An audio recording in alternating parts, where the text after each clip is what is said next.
मैं गरिमा अग्रवाल आप सभी का वंदन करती हूँ, अभिनंदन करती हूँ। आइए आज हम सुनते हैं अनंत चतुर्दशी पर सुनी जाने वाली रोड चौदस की कहानी। एक गांव में एक डोकरा डोकरी रहते थे। उनके एक बेटा बहू थे। एक बार लड़का धन कमाने विदेश गया। जाते समय अपनी माँ से कहकर गया, मैं जब तक नहीं आऊँ तब तक परिंदे का पानी खत्म मत होने देना और चूल्हे की आग मत बुझने देना। और यह कहकर वह परदेश चला गया। बहू हमेशा इस बात का ध्यान रखती थी कि कभी भी परिंदे का पानी खत्म न हो और चूल्हे की आग न बुझे। इस तरह कई साल बीत जाते हैं, परंतु एक दिन उनके घर में चूल्हे की आग बुझ जाती है और परिंदे का पानी भी खत्म हो जाता है।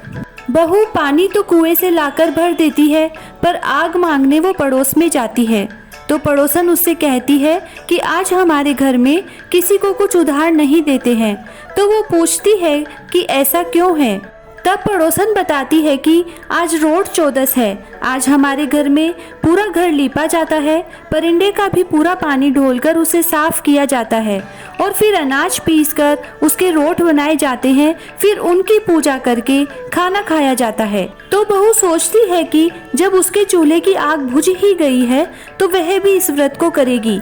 वह घर आकर पूरा घर लीपती है और परिंदे को साफ करती है। फिर नहा धोकर अनाज पीसकर नई आग जलाकर रोट बनाती है। उन रोट में 7 चीज दूध, सूत, दूब, चना, धना, दही, घी डालती है और रोट बनाती है। पूजा करके अपने सास ससुर को खाना खिलाकर खुद खाना खाकर बचे रोट रख देती है। उसी दिन उसका पति भी परदेश से धन कमाकर लौटता है। जैसे ही वह गांव के पास पहुंचता है तभी रास्ते में उसे एक सांप मिलता है जो उससे कहता है कि मैं तेरा काल हूँ, मैं तुझे डसूंगा। तो वह सांप से कहता है कि मैं कई सालों बाद अपने घर जा रहा हूँ।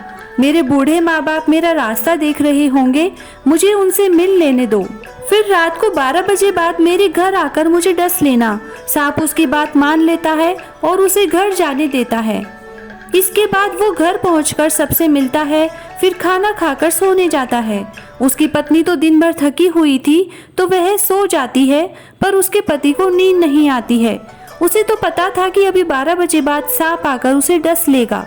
12 बजे के बाद सांप आता है और उस बहू के पति को डसने लगता है। तो रोट में बैठे धना, चना, दूब, सूत, दही, घी सब कहते हैं कि इसने पहली बार रोट बनाए और यदि आज इसके पति को सांप ने डस लिया तो हमें कोई नहीं पूजेगा। अतः हमें इस सांप को मारकर इसके पति की जान बचानी चाहिए। ऐसा सोचकर वे सब अलग अलग हथियारों का रूप धरकर, जैसे कोई तलवार, कोई ढाल बनकर रोट में से निकलते हैं और उस सांप को मारकर वहां पड़ी एक टोकरी से ढक देते हैं। उसके बाद वे सब वापस रोट में चले जाते हैं।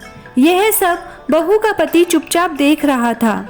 यह देखकर वह भी चुपचाप सो जाता है। सुबह बहू तो उठकर अपने घर के काम धंधे में लग जाती है। बेटा थोड़ी देर से उठता है तो उसके माँ बाप उससे पूछते हैं कि बेटा आज तो तू खूब सोया।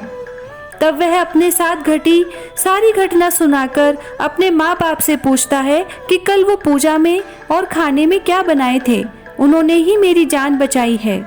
तब उसकी माँ उसे सारी बात बताती है कि कल परिंदे का पानी बीत गया था और चूल्हे की आग बुझ गई थी। तो फिर बहू ने सारे घर को लीपकर ये रोट बनाए और पूजा करके खाना खिलाया। उस दिन के बाद से ही सब लोग अपने घर परिवार की सुरक्षा और समृद्धि के लिए रोट बनाते हैं और पूजा करते हैं। पूजन के पश्चात रोट की कथा कही जाती है और बाजार में मिलने वाले रेशम और सूत के अनंत को पूजा के पश्चात गले में या बाजू पर बांधा जाता है। हे रोट महाराज, जैसे उस बहू को टूटे वैसे सबको टूटना, कथा अधूरी हो तो पूरी करना, पूरी हो तो मान बढ़ाना। जय श्री राधे। गणेश जी की कहानी। म्हारा बिंदायक जी स्याणा, ल्यावे धन का बाना। म्हारा बिंदायक जी सूधा, भरे धन का कूड़ा। म्हारा बिंदायक जी भोला और भरे धन का झोला। म्हारा बिंदायक जी धाया और ल्यावे धन का गाड़ा। बिंदायक जी बाबा भरिया आयो, रीता जायो।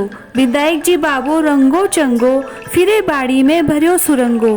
राज ध्यावे राजन, मैं माँ का सुहाग ने। दोयता भूकी राबड़ी, पोता भूकी खीर। खारी लागे राबड़ी, मीठी लागे खीर। घर साकड़ो दीजो, धन मोखलो दीजो, सबका संकट हरजो, सबका दुख मेटजो, सबका कारज सिद्ध करजो, सब विपत्तिया से बचाजो, सुख संपत्ति दीजो, लक्ष्मी को वास दीजो, सबकी लाज राखजो, सबके अन्न धन का भंडार भरजो, हर मनोकामना पूरी करजो, कहता ने सुनता ने वह हुकारा भरता ने अपना सारा परिवार की रक्षा करजो, सोना की सी चौकी चांदी का थाल, जी में बैठे हमारा बिंदायक जी महाराज।